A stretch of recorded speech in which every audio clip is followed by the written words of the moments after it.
Welcome back and thank you for staying with the broadcast.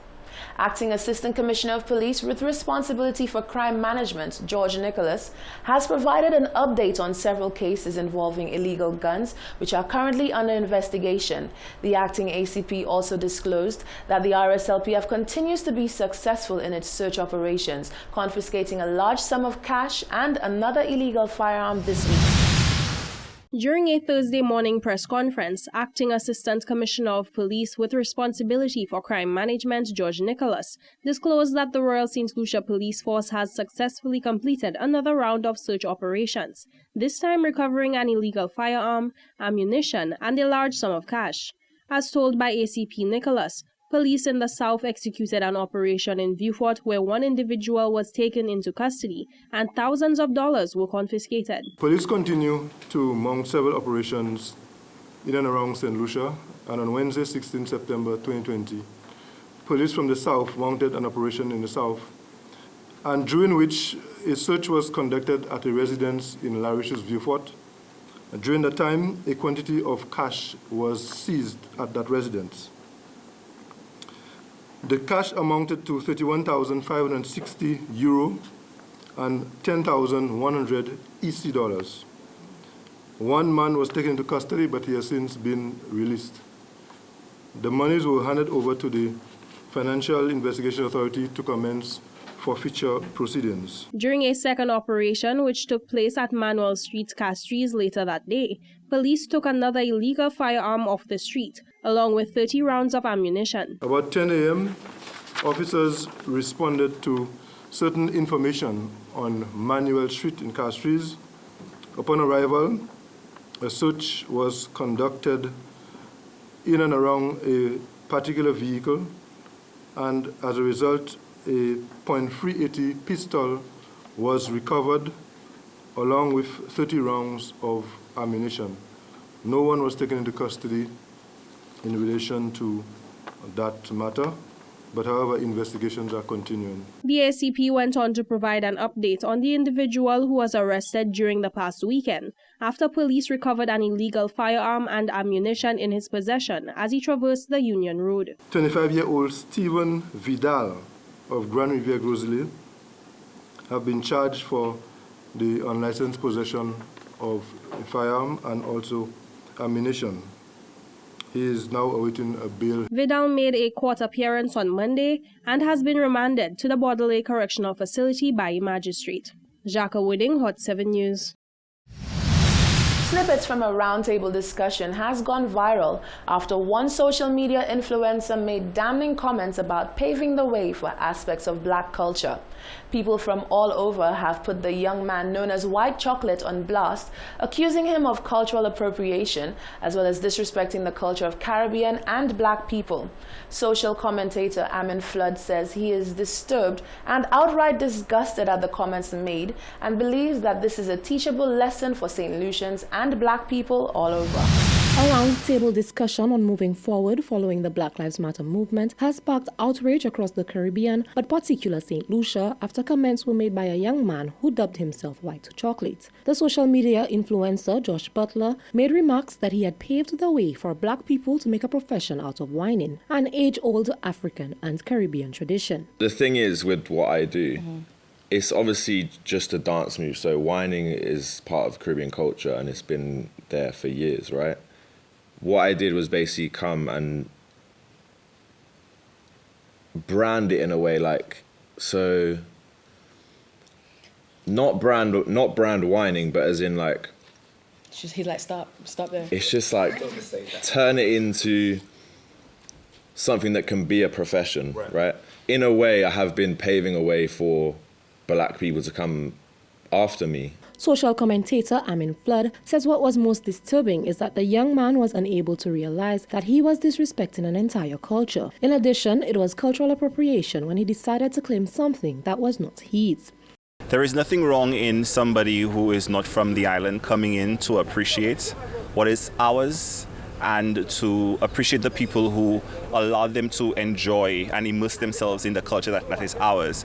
The comment made by the young man preceded with the number of Instagram followers that he had. And I'm very much of reading in between the lines and body language and intonation. There was a pride in saying that there were 160-something Instagram followers. And then that preceded with the claim that he was able to brand whining, something that is a portion of our culture in the whole.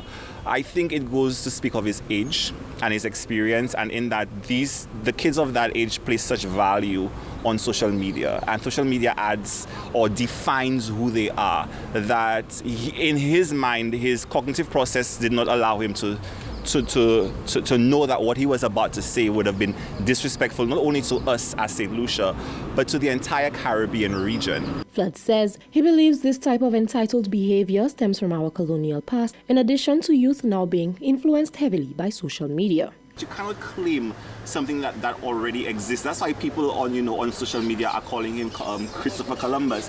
You cannot come and claim something that already existed in many forms. It goes back to appropriation. I remember in the 80s when Bo Derek wore braids in a movie, and all of a sudden braids were all the rave, and people are saying, well, Bo Derek introduced braids, and black people have been wearing braids for ages. And then we have the Kardashians, who are queens of appropriation. Every time they do something and it becomes mainstream, they are given the accolades when they took it from somewhere. So again, for me, it just goes to the audacity of people to believe that the color of their skin gives them a particular privilege to come to a developing country as ours, and because of them and their prominence on social media, they use social media likes and followers as currency. But currency to what? Although Butler issued an apology on his page, it seems to have fallen on deaf ears, as not many people are showing sympathy. Social media platforms have been awash with memes and comments chastising Butler and asking him to remove any semblance of St. Lucia from his social media pages. Flood says this should be used as a learning curve for not only him, but St. Lucians and blacks all over, as foreigners always seem to be revered when they are doing things that are native to them. Reporting for Hot 7 News, I am Janique Gonzalez. Meanwhile, cultural advocate Barry George says it is time to focus on the successes of St. Lucian dancers who are proudly carrying their flags as they perform on international stages.